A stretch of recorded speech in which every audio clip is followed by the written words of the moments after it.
Hello everyone, আমি জবওয়ালা Halim.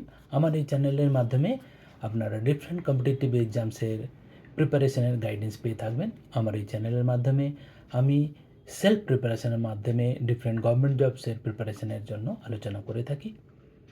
General studies একটা এরকম এরিয়া যেখানে যে কোনো প্রশ্ন আসতে পারে, সেটার জন্য আমরা কিভাবে প্রস্তুত হব, কি করে আমরা কমন কোয়েশ্চেন পেতে পারি, সেটা নিয়ে আমি বেশিরভাগ আলোচনা করে থাকি।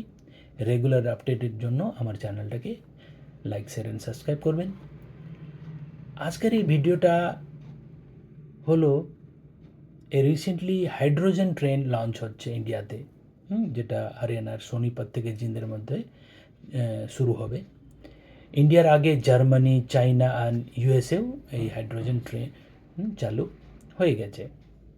এবার আমরা জানি যে আমরা নতুন টেকনোলজিতে অল্টারনেটিভ এনার্জির ইউজ করার চেষ্টায় আছি।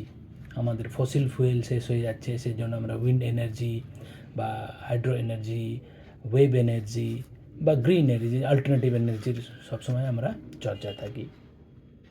এই যে হাইড্রোজেন ইজিলি অ্যাভেলেবল, মানে জল মানে হাইড্রোজেন। 1952-তে হাইড্রোজেন বম বানানো হয় এডওয়ার্ড টেলর অ্যান্ড স্ট্যানল উলম্যান। আর এটা টেস্ট করে প্যাসিফিক ওশানের একটা অ্যাটলে, এনভিক টক বলে একটা অ্যাটলে এটা টেস্টিং হয়। এই যে হাইড্রোজেন বম যেটা বানানো হয়েছিল তার নাম দেওয়া হয়েছিল মাইক শট। আর এটা 1000 times more powerful than the atom bomb, যে অ্যাটম বমস জাপানে ড্রপ করা হয়েছিল 1945-এ।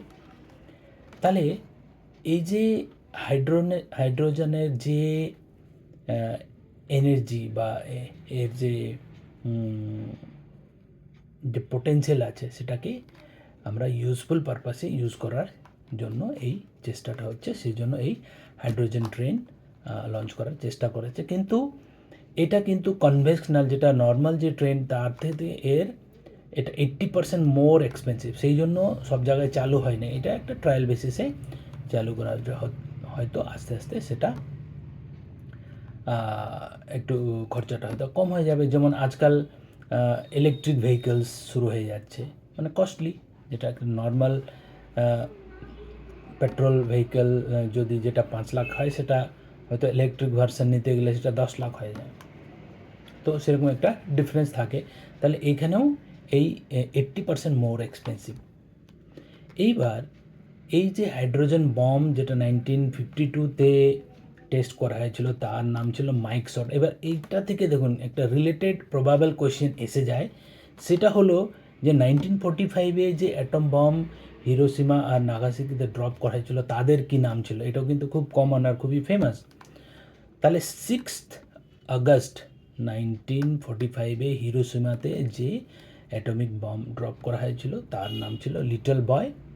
আর 9th আগস্ট 1945 যেটা নাগাসাকিতে যেটা ড্রপ করা হয়েছিল তার নাম ছিল ফ্যাট ম্যান।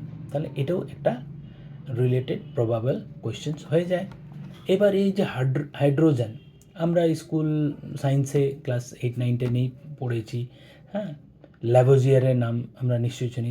এই অ্যান্টনি ল্যাভোজিয়ার, ইনি কিন্তু এই হাইড্রোজেনের নামকরণ করেছিলেন, নাম দিয়েছিলেন। কিন্তু হাইড্রোজেনকে ফার্স্ট আইডেন্টিফাই করেন ব্রিটিশ যে সায়েন্টিস্ট হেনরি